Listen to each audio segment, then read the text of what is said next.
Dear students, today we will see some Faraday's experiments. Okay, here it is written Faraday's law, but before going through it, I will mention what are the experiment which are become the basis of electromagnetic induction. Okay, the first experiment. Basically इसकी शुरुआत कहाँ से होती है? शुरुआत ऐसे होती है, आपको ये पता है, आप ये जानते हो कि जैसे ही कोई वायर है उस पर अगर करंट फ्लो होती है तब उसके अराउंड मैग्नेटिक फील्ड डेवलप होती है. ठीक है, this thing you know. Okay, last chapter में आपने यही सब पढ़ा हुआ है कि अगर कोई वायर है उस पर कोई एक करंट फ्लो करती है तो उसके अराउंड में क्या होता है, मैग्नेटिक फील्ड प्रोड्यूस होती है. ठीक है, तो फैराडे ने बेसिकली इसके रिवर्स सोचा था. उन्होंने ये सोचा कि अगर करंट फ्लो होने से मैग्नेटिक फील्ड प्रोड्यूस होती है तो मैग्नेटिक फील्ड से करंट को प्रोड्यूस किया जा सकता है. बात समझिएगा. ठीक है, उनका जो माइंड था वो ये था कि अगर करंट फ्लो होने से मैग्नेटिक फील्ड प्रोड्यूस होती है तो मैग्नेटिक फील्ड की वजह से हम करंट को प्रोड्यूस कर सकते हैं. ठीक, बात समझ में आ गई. मतलब वो रिवर्स प्रोसेस करना चाह रहे थे, वो मैग्नेटिक फील्ड से करंट प्रोड्यूस करना चाह रहे थे. ठीक है, तो यही पूरा का पूरा इंडक्शन का बेसिस है. ठीक, इसके पीछे की जो थ्योरी वो यही है. बात समझ में आ गई. ठीक, अब आप चीज़ों को रिलेट कर पाएंगे कि इसमें हो क्या रहा है इस चैप्टर में.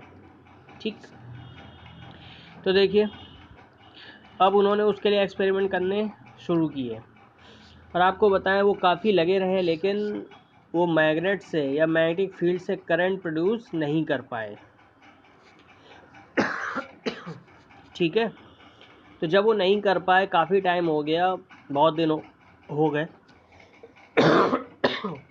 तो अल्टीमेटली उन्होंने क्या किया, उन्होंने मैग्नेट को लिया और मैग्नेट को उन्होंने फेंक दिया.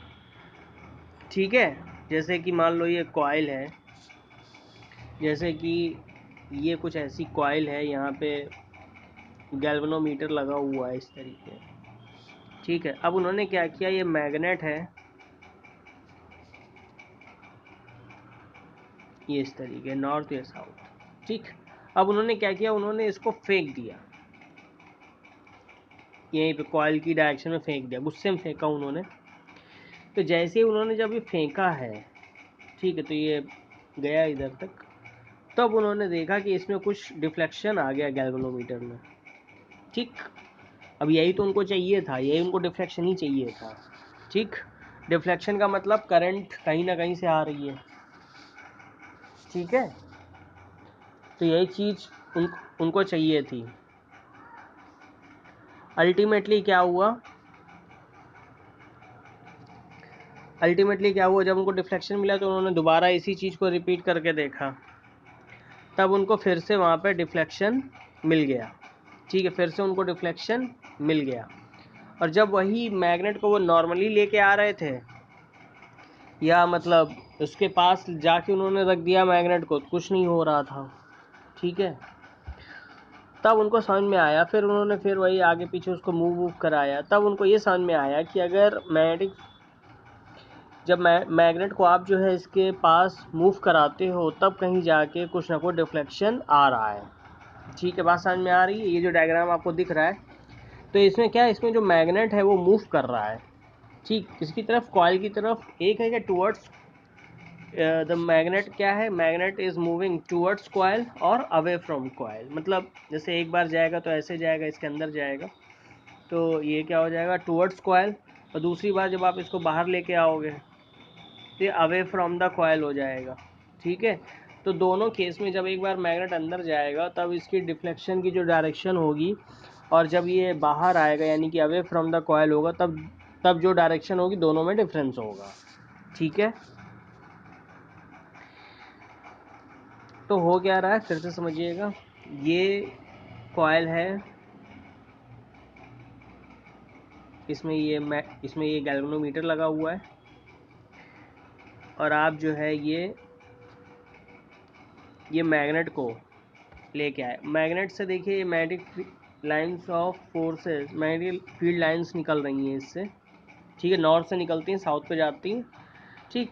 तो जैसे जैसे आप मैग्नेट को इसके पास लेके आओगे तो इनका जो नंबर ऑफ मैग्नेटिक लाइंस जो है वो चेंज होंगी, ठीक है, मतलब जितना दूर होंगी ये क्या है थोड़ा दूर होगा तो इससे सपोज ज़्यादा लाइंस इसके कांटेक्ट में आ रही होंगी, जैसे जैसे आप पास लेके आओगे तब लाइंस की क्या हो जाएंगी, कम हो जाएंगी, ठीक है।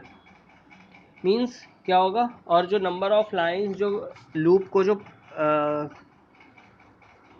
लूप को क्रॉस करेंगी उन्हीं लाइंस को हम क्या बोलते हैं, फ्लक्स, उन लाइंस को क्या बोलते हैं, फ्लक्स, ठीक है।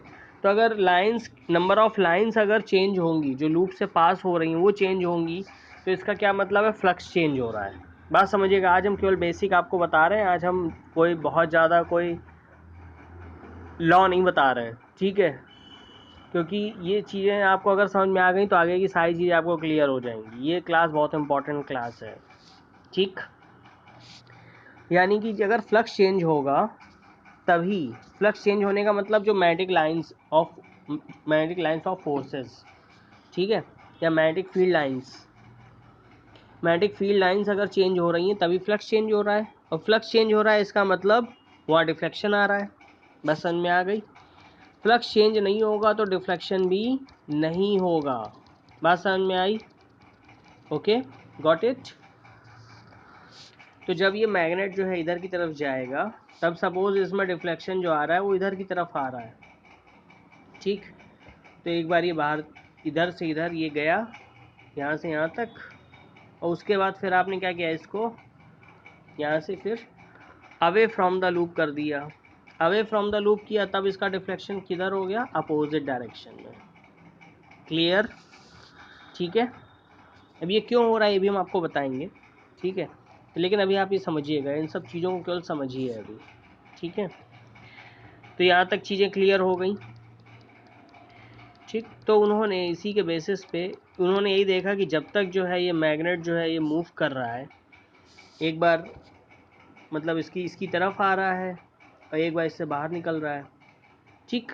तो जब इसकी तरफ आ रहा है तब भी फ्लक्स चेंज हो रहा है, और जब इससे जो है बाहर की तरफ अवे फ्रॉम द लूप जा रहा है, कॉइल जा रहा है, तब भी फ्लक्स में चेंज हो रहा है। यानी कि दोनों साइड में क्या होगा, जब ये इसके पास जाएगा, जब इससे दूर जाएगा, दोनों तरफ से क्या होगा, करंट इंड्यूस होगी या डिफ्लेक्शन होगा, ठीक है। लेकिन अगर आप इसको मूव नहीं कराते हो, केवल ऐसे ही रखते हो, उस केस में कोई डिफ्लेक्शन नहीं होगा, ठीक है। तो उन्होंने इसी के बेसिस पे फर्स्ट लॉ जो दिया था, उन्होंने कहा था whenever there is a change in magnetic flux there is always an induced EMF and it exist as long as there is change in magnetic flux, ठीक है। मतलब उन्होंने ये बोला कि जब तक whenever there is a change in magnetic flux, यानी कि जब भी मैग्नेटिक फ्लक्स में चेंज होगा, ठीक है, then there is always an induced EMF,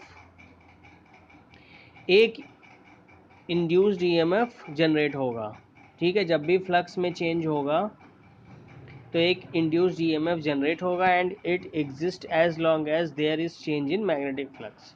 और ये इंड्यूस्ड ईएमएफ तब तक जनरेट होगा या तब तक एग्जिस्ट करेगा जब तक जो है चेंज इन फ्लक्स होगा, ठीक है। मतलब जब तक फ्लक्स में चेंज होगा तब तक ही ये इंड्यूस्ड ईएमएफ जनरेट होगा। बात समझ में आ गई, ठीक। और दूसरी चीज़, the magnitude of the induced EMF is directly proportional to the rate of change of magnetic flux. Means कल ये सारी डिफिनीशन आपको प्रॉपर लिखवा देंगे, आज केवल आपको समझना है, आज आपको कुछ लिखना नहीं है, ठीक है, आज आपको कुछ नहीं लिखना है। तो जब भी the magnitude of the induced EMF is directly proportional to the rate of